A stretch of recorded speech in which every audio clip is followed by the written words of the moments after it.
All right, weekly update. And this is one of those weeks where there just isn't a whole lot to report. My weight stayed pretty close to what it was last week.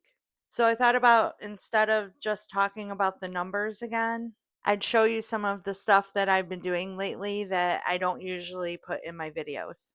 Just real life, normal routine stuff.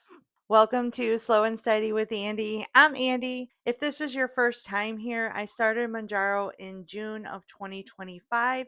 I was diagnosed with type 2 diabetes in May of 2025. So I started the medication to try and work on my A1C, which I am happy to report the last time I was at the doctor a couple months ago, my A1C is at 5.2. I started at 7.9. But of course, I would also love to experience the incredible weight loss that a lot of people experience on this medication. So far, that really hasn't been super successful for me like my A1C has. But A1C is definitely more important right now than the actual numbers on the scale. And if you stick around to the end, I will also be taking my week 3 injection on 10 milligram. So, just a quick recap of how things are going on the 10 milligram. Appetite suppression is still, it really hasn't changed. It's still pretty much the way I felt on the 7.5 milligram. Food noise is still pretty much under control. I haven't had any odd side effects. Once in a while, I'll have some episodes of diarrhea, but it's not like long term, it isn't long lasting. And I think it just depends probably on certain things that I eat, certain ingredients in what I eat. I'm still not quite sure what triggers it, but it's very manageable. It's nothing that I'm concerned about. So I just figure I'm going to, I mean, I just started the 10 milligrams, so I doubt my doctor would up my dose again so soon. So I'm just going to stay on it for at least a couple months. But if I don't notice any changes and if my weight like really stalls or starts to go back up, then I am going to ask my doctor at my next appointment if I can go ahead and go up to the 12.5 dose. Because I am hearing from some people and from other information that I've been reading that for some people, the 7.5 is a strong dose where they start to see a lot of change, but the 10 milligram doesn't have much effect for them. So I guess there's like in between doses where yes, you're increasing, but it's just not enough of an increase to affect how your body responds. So a lot of people don't experience, I guess, an upgrade from the 7.5 until they get to the 12.5 or yeah, until they get to the 12.5. But I really don't want to hurry, I don't want to get right to the 15 milligram. I'm hoping to stay on this as long as possible because I am always concerned that what happens when I get to the 15 and I'm on it for a while and I just have no effects at all. Where do I go from there? What if there isn't a new GLP-1 type of medication out there that's stronger than tirzepatide available yet? But I'm hoping that by the time that time comes that there is going to be something new on the market and I will be right there ready to try it out. Trust me. So I mentioned to you in the past couple of videos that I've been doing some HIIT workouts. I'm still doing some resistance training. My doctor actually wants me to focus on resistance training to build up my muscles, but she also suggested that instead of just routine walking, that doing something like HIIT workouts are going to be more effective to trying to actually lose weight. So I searched for some beginner type of HIIT workouts on YouTube, and that's what I've been doing. Right now, I'm sticking to 10-minute or 15-minute workouts. And trust me, right now, I can't go more than 15 minutes. These workouts are pretty intense, but I find that I really, really enjoy them. The videos that I look for are usually 45 seconds of the intense workout and then a 15-second cool down before you start the next one. And you're just doing one after the other. I feel like it goes by so quick. I guess it's just like so intense, and you're not just doing one thing for a long duration that you don't have time to get bored with it. And I think a lot of times that's where I struggle with some of the workouts out there, is that it's so repetitive that I just get really bored with it. And I do think that it's working because over the past few weeks, although I'm not dropping a lot of weight, my weight has started to go back down, which that's my goal. My goal is not for huge weight loss every week, because really it's just not healthy to lose more than a pound and a half a week. But come on, I really would like to be losing a pound a week, or at least a couple pounds a month. So I'm still slow and steady, but it seems that starting these HIIT workouts has gotten me back on the right track. If you're interested in knowing which workout I was doing in this video, comment below and I will give you the link to the video. So speaking of weight, here is what my weight was this morning, and I'm sharing with you the screen recording from my Scales app. And I do it this way because at this point, I am just not capable of holding my phone down and aiming it at my scale as I'm weighing myself, because my scale is really touchy. Sometimes you might even see that fluctuation when I'm showing you the screen recording. But because my stomach is still too big, trying to hold my phone straight down, I can't see the numbers on the scale. So I share the screen recording, and sometimes you might notice the numbers like popping from lower to like 5 pounds higher, because this is a smart scale and there are metal squares on the scale, and I need to have my feet adjusted in a specific way so it picks up my heart rate and all the other things that it detects. And sometimes at 6:30 in the morning I'm like not quite with it. So I'm kind of moving around trying to find the right spot for my feet. And that is why you'll see the numbers kind of jumping all around. But ultimately, that last number, when you hear the ding, that is the accurate weight. I know a lot of explanation for all that, but I just figured I would just explain a little bit how my scale works. So, yeah, went down a little bit from last week. Last week's weigh-in was 236.1, and this morning, which today is Friday, injection day, my weight was 235.6. So that's actually what the lowest weight has been since starting Mounjaro. That was my weight around Christmas, and then I started going back up for whatever reason. So it is a relief to see myself back at least at that number. But I really thought that I would be closer to the 200-pound range by now, after what is this, like my ninth month? I mean, come June, it's going to be a year since I've been on Manjaro. But, slow and steady. There's a reason why my channel is called Slow and Steady, because I love to live up to that title, apparently. And another thing I thought I would share with you, well, because it's become part of my normal daily routine, unfortunately, is what I've been doing to kind of fill in my thinning hair to make me feel a little bit more normal. I don't do this every day. Like, if I know I'm going to be staying home all day and not seeing anybody, then I don't do this. But definitely, if I know I'm going somewhere, I have been using hair fibers. As you can see, you guys, my hair is really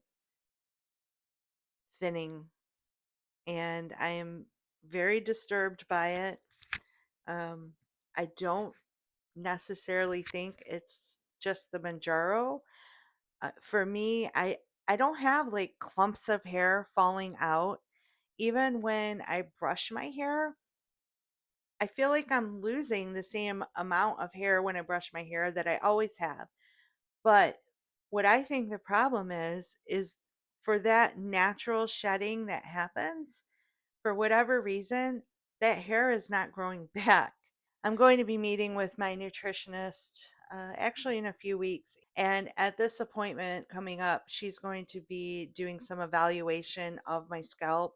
She doesn't want to start me on or recommend anything to me until she gets a better picture of what's causing it. So, through blood work, through literally looking at my scalp, she's going to try and determine some things I can do to hopefully have hopefully bring back some hair growth. But I do know that part of it is hereditary because the women in my family on my mom's side, they all pretty much had the thinning hair. But yeah, it's just really been bothering me, mentally bothering me. But I did find this hair fiber stuff on Amazon, and I'm going to show you on camera how good of a job it does, like filling it in. I'm telling you guys, when I use it and then look at myself again, I at least feel normal. So even though it's not making my hair feel thicker when I touch my head, it definitely makes it look better. So let me grab that and show you how I put that on. If you're interested, you can check out my Amazon storefront and it is in there. The link to my Amazon storefront is in the description box. But okay, it's basically like sprinkling on Parmesan cheese. That's what I feel like. And so you sprinkle it, and then it says to pat it down. It's hard to do it on the phone camera.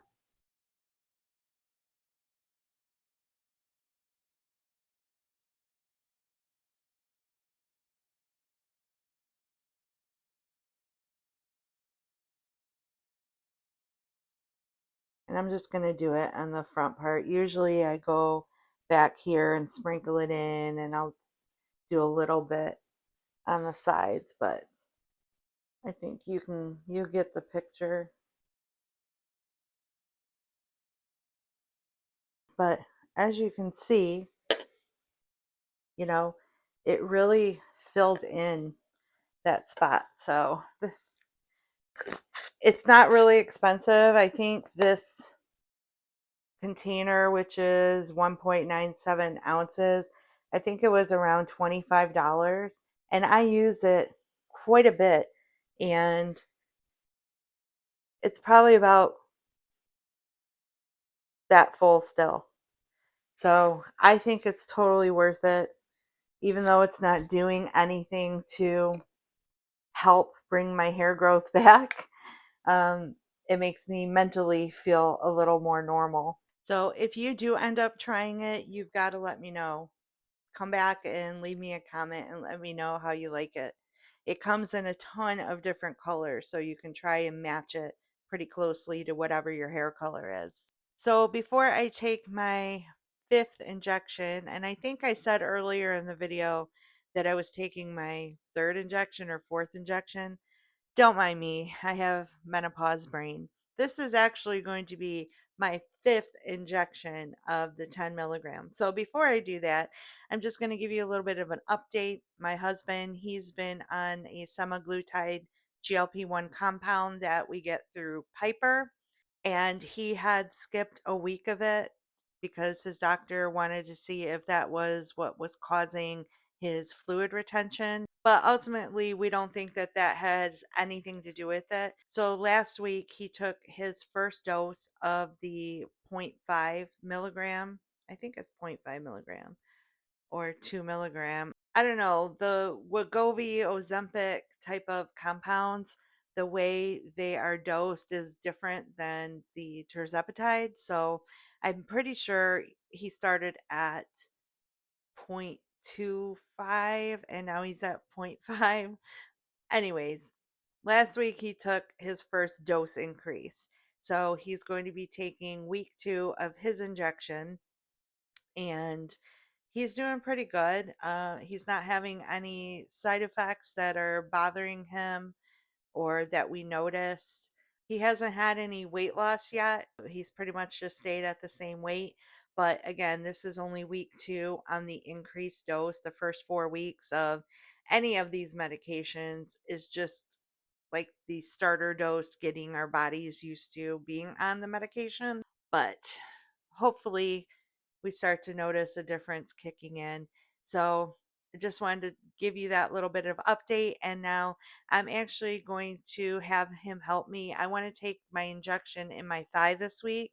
I've taken it in my arms for the past couple weeks, and I alternate between my arms and my thighs because for me, injecting it in my belly, I get no effects. I get no appetite suppression, no food noise relief, no bad side effects. It's just like nothing. So I'm going to stick between alternating between my arm and my thigh. But since he is home, I am going to have him help me because it will just make it so much easier. Okay, so I'm going to stand up so you can hopefully see this, and hopefully my leg isn't too hairy. Hold on, I want to feel the squishiest part. Probably like right around here.